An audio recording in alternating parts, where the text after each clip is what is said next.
On my 38th birthday, I received a video of my wife sleeping with her ex-boyfriend. My daughter hugged him, saying she wished he were her father, so I filed for divorce and cut them both out of my life. I'm a civil engineer, 38 years old. I build bridges for a living.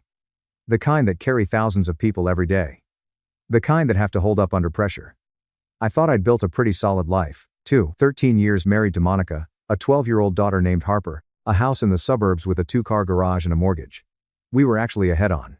Turns out I don't know crap about foundations. It was my birthday. Nothing fancy planned. Monica said she'd make dinner. Harper promised she'd actually sit at the table instead of disappearing into her room. Small victories, right? I was leaving the job site early, picking up some wine on the way home, thinking about how I'd survived another year of pretending I had my life figured out. My phone buzzed at a red light. Unknown number. Text message with a video link. I almost deleted it. Spam, right? But something made me click. The video loaded. I recognized my bedroom immediately. The gray comforter Monica picked out last year. The stupid decorative pillows I always knocked onto the floor. The angle was from our dresser like someone had propped a phone up there. Then I saw her Monica in our bed with a man I didn't recognize. I should have stopped watching. I should have thrown the phone out the window, but I couldn't move. The video kept playing. They were finished. Sheets tangled. His arm around her. Both of them catching their breath. She was smiling. Not the tired smile she gave me anymore. A real one. The bedroom door opened. Harper walked in. My daughter, 12 years old, walked right into that room like it was the most natural thing in the world. She didn't look shocked. She didn't look confused. She looked happy. She walked over to the bed and hugged him. This stranger. This man in my bed with my wife. Harper wrapped her arms around his neck and he kissed her forehead like he'd done it 1,000 times. Then she said it, "I wish you were my dad." 5 words, that's all it took. The man, whoever the hell he was, smiled at her, stroked her hair. Monica didn't pull Harper away. Didn't tell her that was inappropriate. She just sat there. She pulled up to her chest watching them like it was a goddamn Hallmark movie. The video ended. I sat there at the green light. Cars honking behind me. I watched it again. Then again, looking for something that would make it make sense, an explanation, a joke, anything. But there wasn't one. This wasn't new. This wasn't a one-time mistake. My daughter knew this man. My daughter was comfortable enough to walk into a bedroom after he just screwed my wife. My daughter wished he was her father. How long? How many times had Harper gone to his house? How many times had Monica told me they were at her mother's, at a friend's, at soccer practice, while they were really playing house with this guy? How long had I been the idiot? I drove home on autopilot. Pulled into the driveway at 6 p.m., the lights were on. Through the kitchen window, I could see Monica setting the table. Harper was laughing at something, her phone in her hand. My family, my wife and daughter, getting ready to sing happy birthday to the man they'd already replaced. I didn't go inside. I sat in my car, engine off, and watched them through the glass. Monica called Harper over to help with something. They moved around the kitchen together, easy and familiar. They looked happy. They looked like they were waiting for someone, just not me. I pulled out my phone. Found a law firm that advertised 24/7 availability. The kind of lawyers who handle ugly divorces. The line rang twice. I need a divorce lawyer. I said, tonight. Ronald Hayes met me at his office at 11 p.m. He was in his 60s, looked like he slept in his suit, and had the kind of face that had seen every brand of human ugliness. When I walked in, he didn't offer condolences or ask if I was okay. He just pointed at a chair and said, "Show me what you've got." I handed him my phone. He watched the video twice, made notes, didn't flinch. "This is recent?" he asked. "Today." Someone sent it anonymously. "You know who he is?" "No idea." Ronald zoomed in on the man's face, screenshotted it. "We'll find out." This is enough for a fault-based divorce. Adultery still grounds in this state. Makes things cleaner. Like we were talking about a construction project. I want everything. I said the house. The accounts. I want her to walk away with nothing. The daughter. I didn't answer right away. Harper's face flashed in my head. The way she'd looked at him, the way she'd said those words. "She's 12. Ronald said. "Courts favor maternal custody at that age. But given the circumstances, parental alienation, exposing a child to an affair, we can argue for full custody." "How long does this take?" "If she fights, 6 months to a year. If she's smart, she'll settle fast." I left his office at midnight with a retainer agreement and a plan. First step, find out who the hell this guy was. Took me less than 24 hours. His name was Troy Sinclair, 39. Owned a car dealership across town, the kind with inflatable tube men and weekend sales events. Monica's first boyfriend from high school. I found his Facebook profile, saw photos from a reunion 6 months ago. Monica was in 3 of them, standing too close, smiling too wide. 6 months. They'd been doing this for 6 months. I hired a private investigator, Ronald recommended. Cost me $2,000, but I needed everything. Bank records, phone logs, motel receipts, anything that would bury her in court. By Thursday, I had it all. Monica had been withdrawing cash every Friday. Small amounts, 200 here, 300 there. Enough to fly under my radar, but consistent enough to fund hotel rooms. The PI tracked her to a motel off Highway 9. She'd been there 11 times in 4 months. But that wasn't the worst part. The worst part was Harper. Monica had been taking her to Troy's house on weekends. I'd thought they were at Monica's mother's place. Helping with yard work, Monica said. Quality time with grandma. Lies. All of it. The PI had photos. Harper getting out of Monica's car at Troy's house. Harper sitting on his porch eating ice cream. Harper and Troy throwing a football in his backyard. My daughter had been calling him Uncle Troy. I stared at those photos for an hour. Harper looked comfortable. She looked like she belonged there, like she'd been going there long enough that it felt normal. Monica hadn't just cheated. She'd been auditioning her replacement, slowly erasing me, letting Harper get attached to him so that when the time came, when Monica finally worked up the nerve to leave, Harper would already be used to the idea. Except I wasn't going to give her that chance. Friday afternoon, while Monica was at work and Harper was at school, I had the locks changed, called a locksmith who didn't ask questions, paid him cash for same-day service. Then I went to the bank and froze our joint accounts. Not illegal. My name was on them, too.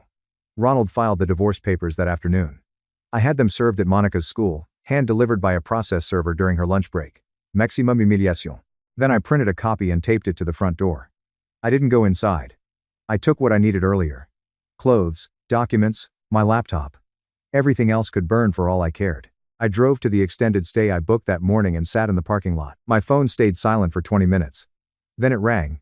Monica's number. I didn't answer. 3 more calls, 2 voicemails, a string of texts that started with, "What the hell?" and ended with "Answer me." I turned my phone off, walked up to my room, and opened a beer. At 7:30, I drove back to the house, parked across the street where I could see the front door. Monica's car pulled into the driveway at 7:52. Harper was in the passenger seat. Monica got out, walked to the door, tried her key. It didn't work. She tried again. Then she saw the papers taped to the door. She ripped them down, read the first page.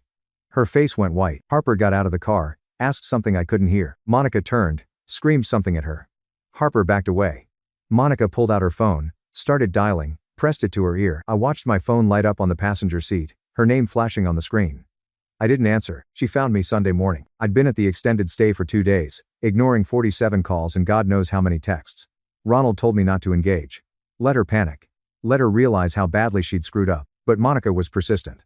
The knock came at 9:00 a.m. 3 sharp raps that said she wasn't asking permission.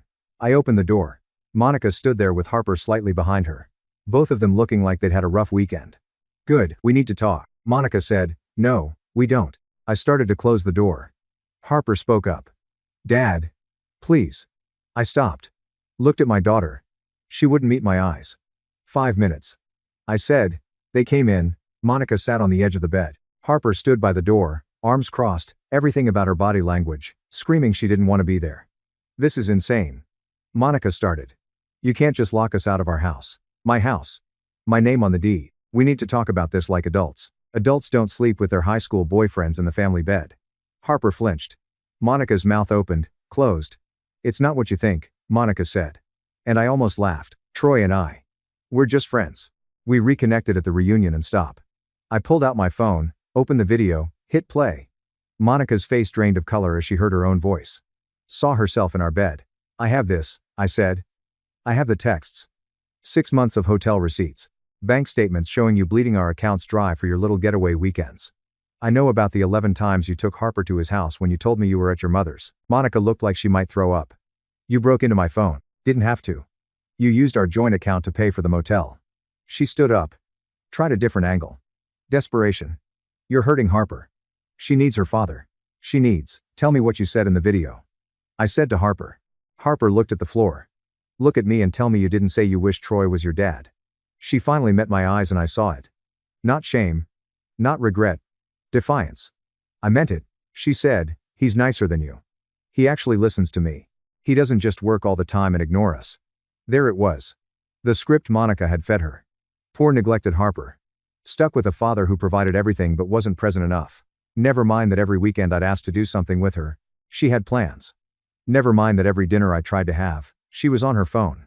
Okay, I said quietly. Monica sensed an opening. We can fix this.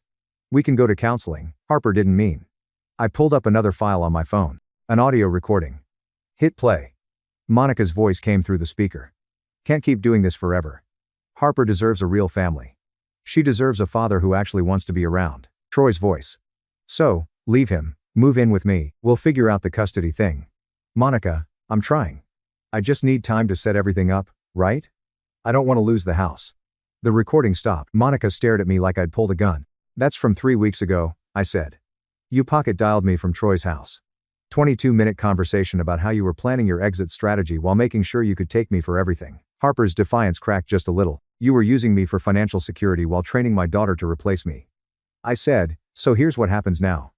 You wanted Troy, he's yours. You wanted out? You're out. But you don't get to rewrite history and make me the villain. I opened my laptop, showed Monica the email I'd sent that morning to Principal Angela Burton, Jefferson Elementary School. Subject, violation of morality clause. Monica Hayes. Attached was the video, the hotel receipts, everything. Your contract has a morality clause. I said, conduct unbecoming of an educator, especially conduct involving the exposure of a minor to an extramarital affair.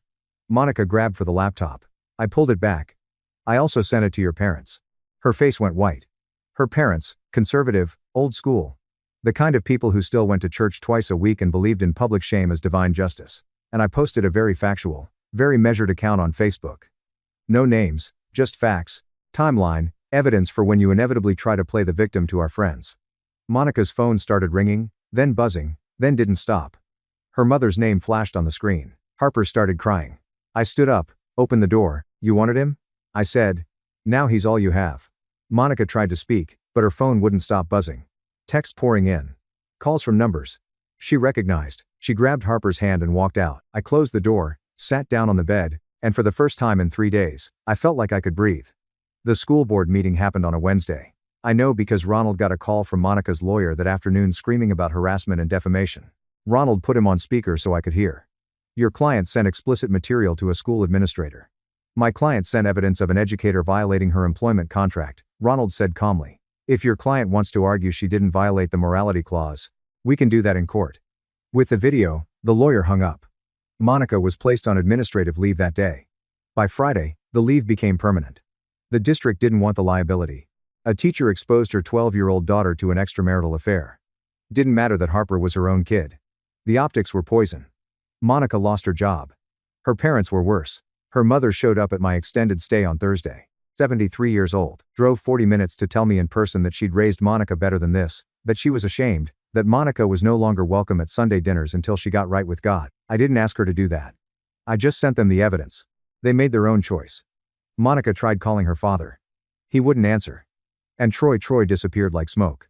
The PI caught it on camera. Monica showing up at his dealership on Saturday, begging him to talk. He walked her to her car, her hands up like he was calming a crazy person. 30 seconds of conversation. Then he went back inside. He stopped answering her calls after that. Turns out Troy didn't sign up for a broke, unemployed single mother with baggage.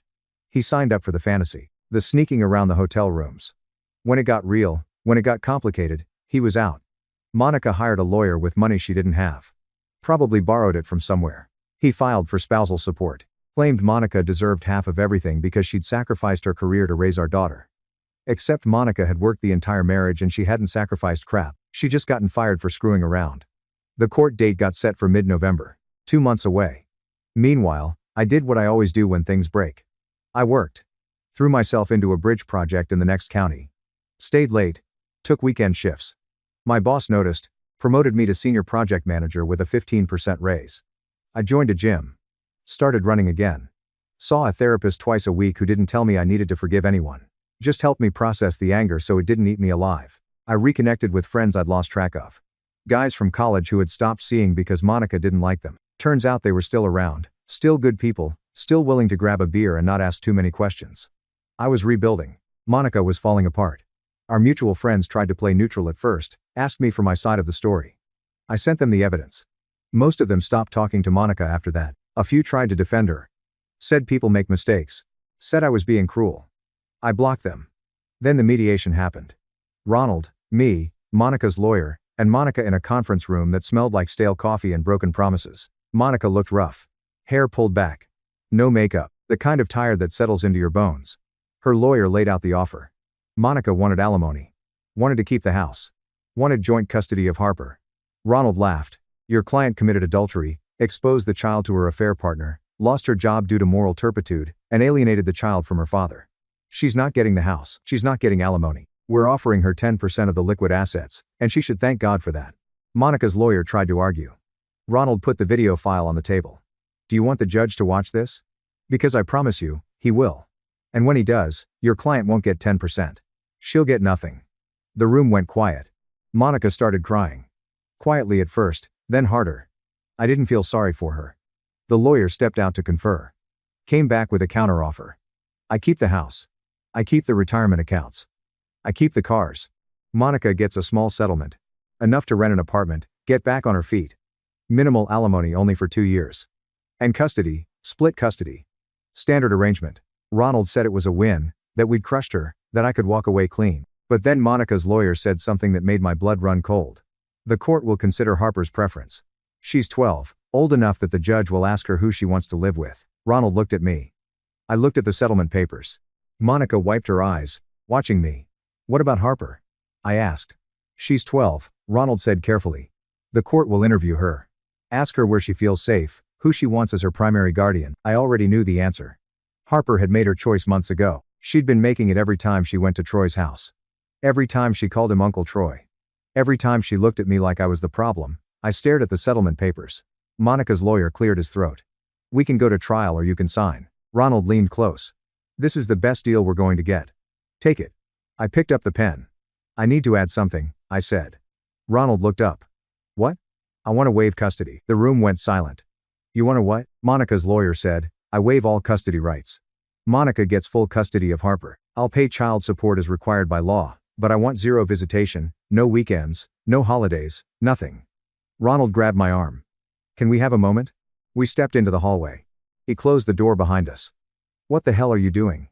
He said, exactly what I said. You're giving up your daughter. She's not my daughter anymore. Ronald stared at me like I'd lost my mind.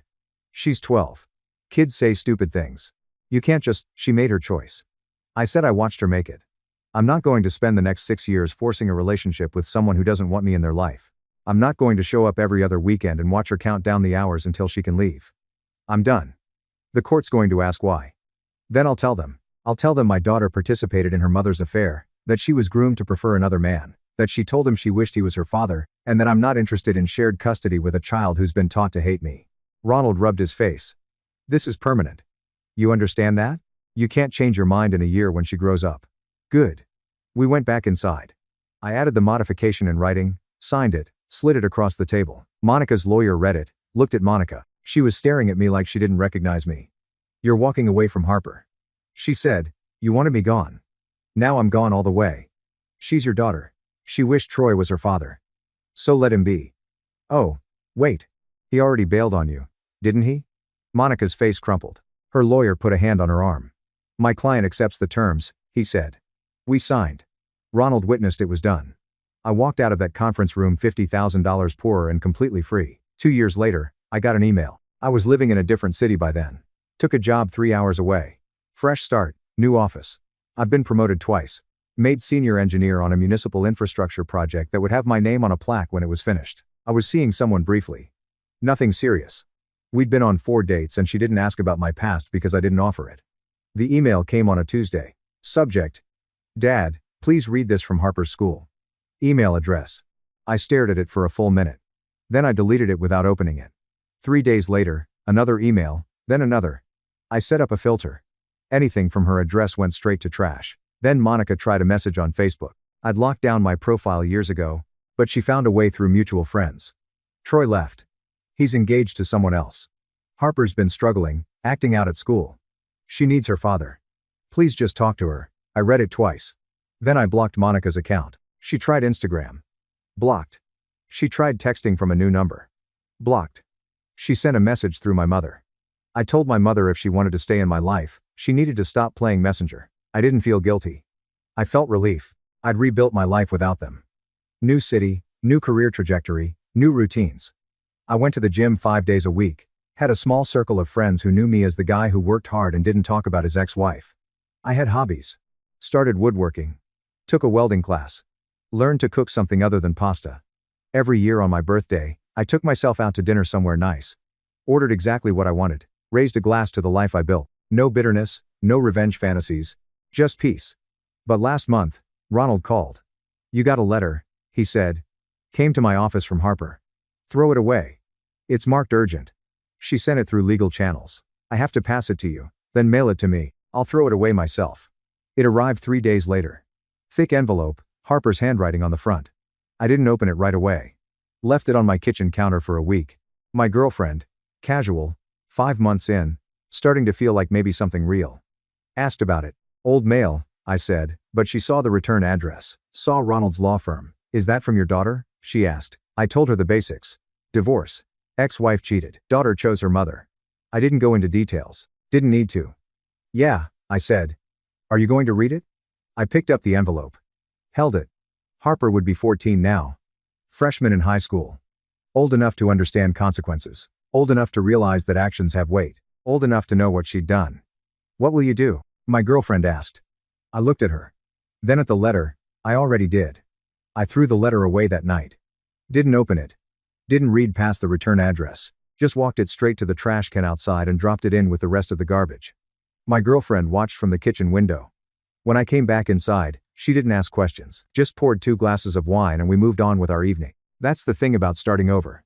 You get to decide what stays in your life and what doesn't. You get to choose which bridges you rebuild and which ones you let burn down to the foundation. I chose to let it burn. I'm 40 now, 2 years since that letter.